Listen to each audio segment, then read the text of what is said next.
మంగళగిరి అభివృద్ధి ఎలా చేయబోతున్నాం చర్చించడానికి ఈ సమావేశం ఏర్పాటు చేసుకున్నాం.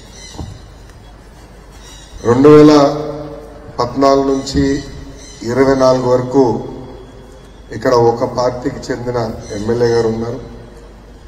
5 సంవత్సరాలు ప్రతిపక్షంలో, 5 సంవత్సరాలు అధికారంలో ఉన్న 10 సంవత్సరాలుగా మంగళగిరి ఎలాంటి అభివృద్ధి చెందలేదు.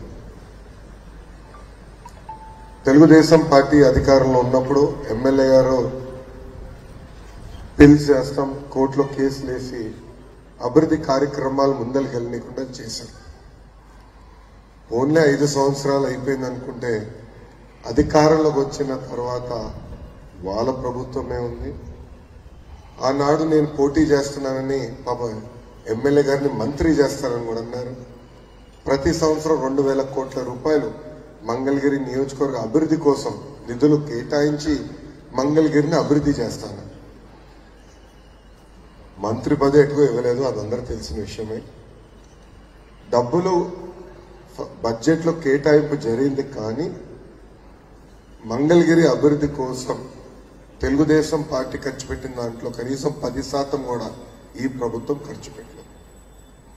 రెండో విషయం, ఎన్నికల ముందర అమరావతి రాజధాని ఇక్కడి నుంచి వెళ్ళదు అని చెప్పిన వాళ్ళు ఇప్పుడు 3 రాజధానుల పేరుతో కాలయాపన చేస్తూ అందరం చూస్తున్నాం.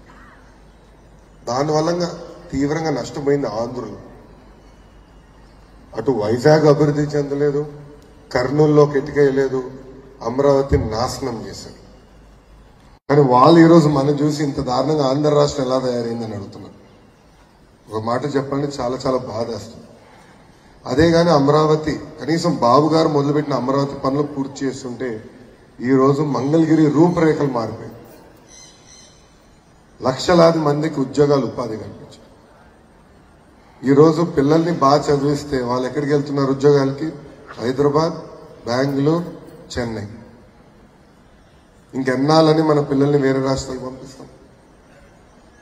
నేను ఇన్ఫాక్ట్ ఇక్కడ శాసనసభ్యుడిగా పోటీ చేయాలని ఆలోచన రాకుండా ముందరనే మంగళగిరికి ఆనాడు ఐటీ పరిశ్రమలు కూడా తీసుకొచ్చి, అంటే ఇక్కడ లోకల్స్ చాలా మంది ఇతర దేశాలకు వెళ్లి కంపెనీలు స్థాపించి మేము మంగళగిరిలోనే మళ్ళీ పెట్టాలన్నా అంటే నేను మంత్రిగా ఆటోనగర్లో భూములు, ఏపీఐసి భూములు కేటాయించి పనులు ప్రారంభించాను.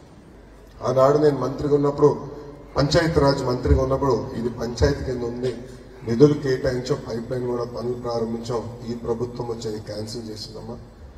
ఇంకో పక్కన మంజీరా నుంచి వచ్చిన వాళ్ళకి ఒక సమస్య ఉంది. అటు పక్కన తెలుగుదేశం పార్టీ ఆఫీస్కి మంజీరా మధ్యలో ఒక కాలువ ఉంది. అది ప్రభుత్వం కావాలని కక్షతో ఎమ్మెల్యే గారు ఆ పూడిక తీపిచ్చారు. కరెక్ట్, సరైన ప్రికాషన్స్ తీసుకోలేదు. దానివల్ల ఈరోజు వర్షం పడితే నీరంతా బేస్మెంట్ లోకి వస్తాం కూడా జరుగుతుంది. మీకు వస్తుంది, తెలుగుదేశం పార్టీ ఆఫీసులో కూడా వస్తుంది.